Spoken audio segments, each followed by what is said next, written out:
Welcome to the deep dive. Today, we're plunging into something that's really reshaping how leaders need to operate. We're talking about the intense complexity that AI and this whole digital age bring. Exactly. We've got some really interesting source material here, kind of anchored by an article looking at AI leadership and navigating complexity with systems thinking. Right. And our mission, really, is to go beyond just a summary.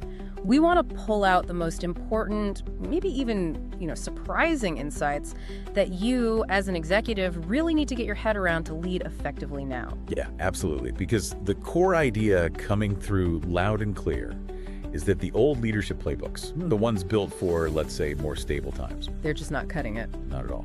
Oh. You throw those tools into these fast-paced, data-heavy AI environments, and they struggle. It's like trying to use, a 10-year-old map for a city that's changing every single day. It just doesn't work.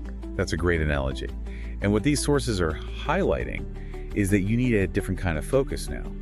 They point to these core ideas: systems thinking, strategic foresight. And also this focus on building trust and really designing for complexity right from the start seems crucial. Non-negotiable, according to the material. And, there's some insights here that might make you pause. Like what?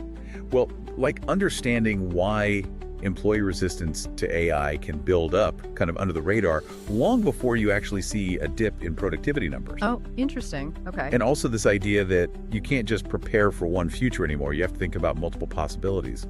That's becoming key. Okay, so let's maybe set the stage then. Let's dig into not just why leadership needs this shift with AI, but the practical how. How can you actually approach this complexity? Let's do it. All right, so diving in, the source material really starts by outlining the basic problem, right? Most traditional leadership models, they were designed for systems that were pretty static. Yeah, things changed slower, cause and effect felt clearer, more linear. But AI systems, there's anything but static. They're dynamic, constantly learning, interacting across who knows how many variables in real time. Yeah. So how do you lead something like that? Well, what's really interesting is how the sources frame it. They say leading an AI-powered organization isn't just about managing a new piece of tech. It's more fundamental than that. Exactly. It's like leading a complex adaptive system. That old linear thinking, I do A, so B will happen, it just breaks down. Because the AI is working across this huge network of variables, changing things in ways that can just cascade everywhere. Precisely. And that's why this idea of systems thinking isn't just some academic concept anymore. It's the essential mindset shift you need. Okay, so systems thinking is the lens. How does actually using that lens help a leader on the ground? Well, the sources get pretty practical here. Looking at your organization as a system helps you see how everything's connected. Right. It helps you recognize how, say, putting an AI tool in customer service doesn't just affect that team, it ripples out. So it could change workflows in sales or mess with the data marketing gets, maybe even shift what IT support needs to do. Exactly. It helps you anticipate those ripples, those unintended consequences. Okay, I see. And it pushes you to design systems with feedback loops built in. So you're not just tracking customer resolution time with that AI tool, but also maybe employee morale or what kinds of issues are now escalating to other departments. So treating AI adoption like the article says, a living system that needs constant watching and adjusting. Yeah, that's the idea. Doing that builds an organization that's much more resilient, much more adaptable in the long run compared to just following some rigid plan. That makes sense. Moving away from just a checklist to understanding it as something dynamic, interactive. And, speaking of how the organization works, the sources also talk about a big shift needed because of AI moving from command and control towards coordination. Yes, and this brings up a really critical point the sources dig into. If AI is taking over more routine tasks, crunching all this data, what's the human leader's job now? Right. What's left? And the material suggests it's less about being that central hub making every single call. It's more about designing and orchestrating how humans and AI work together. So the leader becomes more like an architect of collaboration. Sort of, yeah. The focus shifts. It's about designing workflows where, human insight and creativity work with AI's processing power. Building teams, environments where people can adapt and learn alongside the AI. Exactly. You're essentially trying to build an organization that is itself a learning system. So the leader handles the complexity, the trust building, setting the direction. using AI strengths without getting lost in the weeds. That definitely reframes the role. Now, you also mentioned strategic foresight earlier. The sources seem pretty strong on this point, that just looking backwards at historical data is basically, well, negligent now. Absolutely. Negligent is a good word for it in this context. What's really stressed is needing to prepare for multiple plausible futures, not just betting on one single trend line. And strategic foresight gives you tools for that, for anticipating the unexpected stuff from AI. It does. Concrete tools.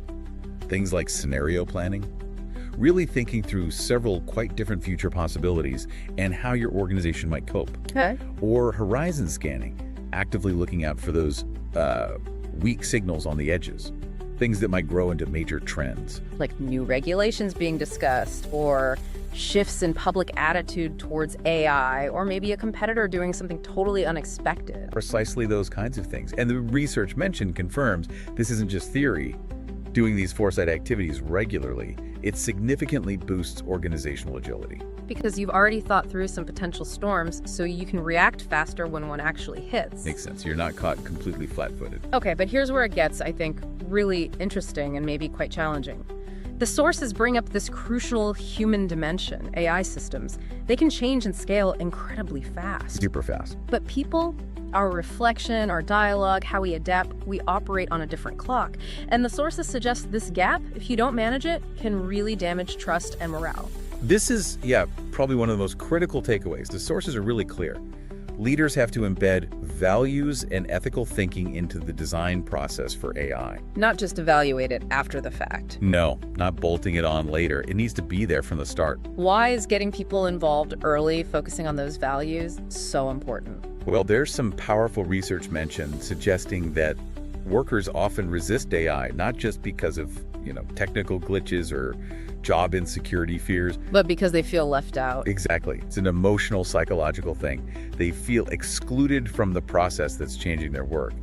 And this resistance, it can quietly undermine performance and build resentment long before anything shows up in your standard productivity metrics. Wow, that is surprising, that the real human impact can be happening way earlier and kind of invisibly if you're only looking at the usual numbers. It is, and it's not a one-shot deal either. Yeah. The sources argue you need this continuous conversation. The values, the ethical rules guiding your AI and your whole organization, really, they have to evolve with the tech. It needs constant attention. Okay, so if we pull all these different threads together, the systems thinking, the leadership style shift, the foresight, this really critical focus on human trust and values, the sources seem to boil it down into some practical moves for executives. Yes, think of these as the how-to based on everything we've discussed.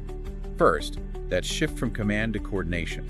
Your value is vision, context, building adaptability, not being the bottleneck controller. Let the AI handle the repetitive stuff, the heavy data lifting. Right.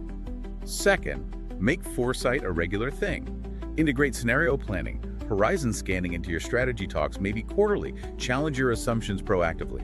Third, build and actually use those system feedback loops we talked about.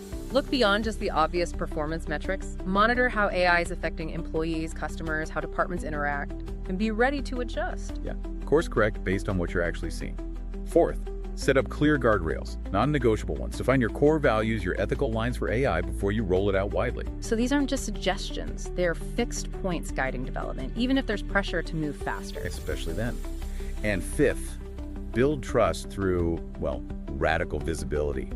Bring people into the conversation, into the design process for AI early and often. Be transparent about the goals, the limits, the impacts. That's the best way to get buy-in and head off that hidden resistance. It seems to be the most effective way, yes. Transparency builds that crucial support. Okay, so wrapping this up, what's the big takeaway from this deep dive into the source material? I think the sources state it really powerfully. AI doesn't get rid of the need for leadership. Not at all. It fundamentally changes what good leadership looks like. It redefines it. It redefines it. Leaders who really embrace that systems view, who bake in strategic foresight, and who make embedding values and building trust through visibility a priority right from the start. Those are the ones set up to succeed. Those are the leaders positioned not just to, get by, but to really thrive and build successful organizations in this complex AI-driven world. It's about guiding a living system, not just operating a machine. That's a really powerful way to put it. So we've covered quite a bit. Shifting to systems, thinking to see the complexity, moving from control to coordination in the age of AI, the absolute need for foresight to handle multiple possible futures. And that critical piece about embedding values and building trust right from the design phase, not as an afterthought, the message really is clear. AI calls for a more dynamic, probably more human-centric leadership. Balancing the tech potential with understanding the system, anticipating challenges, and building that deep trust. Which leaves us with maybe a final thought to chew on, based directly on these sources. Given how strongly they emphasize that values have to evolve with the tech, and crucially that they need to be embedded during AI design, not just checked later. What's the real practical challenge in making sure that ongoing conversation about values actually keeps pace with how incredibly fast AI is advancing? How do leaders keep those values genuinely alive and integrated in a system that's moving and changing so quickly? That's a tough one. Keeping values truly dynamic in such a fast system. Definitely something worth thinking more about.